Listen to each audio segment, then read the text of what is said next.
तो अपने घर में बहू लाना, बहू रानी मत लाना। अपने घर में बहू लाना, बहू रानी मत लाना। दोनों में अंतर है, दोनों में अंतर है। बहू आएगी तो संस्कार लेकर आएगी, और बहू रानी आएगी तो कार लेकर के आएगी। बहू आएगी तो संस्कार लेकर के आएगी, बहू रानी आएगी तो कार लेकर के आएगी।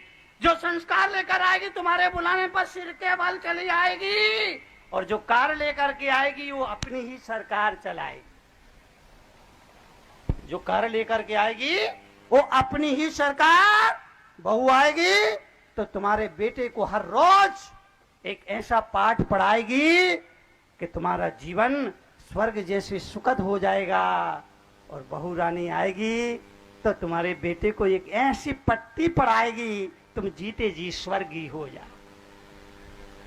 जीते जी जीवन के लिए संस्कार महत्वपूर्ण है। भारतीय संस्कृति इस बात की पक्षधर है।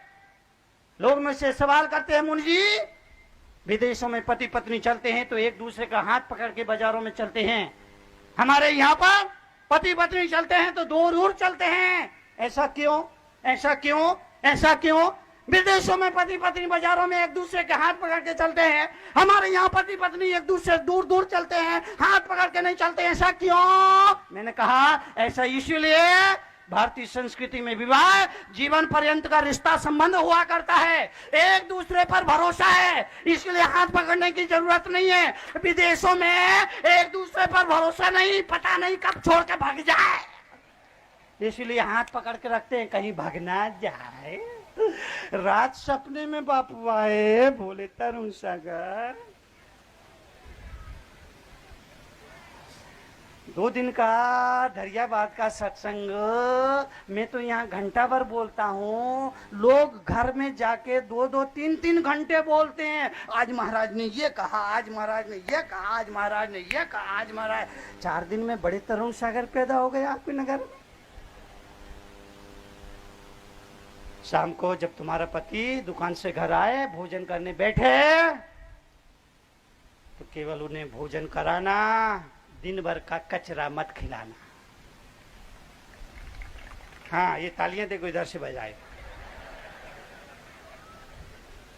शाम को जब तुम्हारा पति घर आए, ऑफिस से दफ्तर से घर आए, दुकान और बाजार से घर आए, तो देवियों आपसे निवेदन करूंगा, पति को केवल भोजन कराना, दिन भर का किच किच का कचरा मत खिलाना।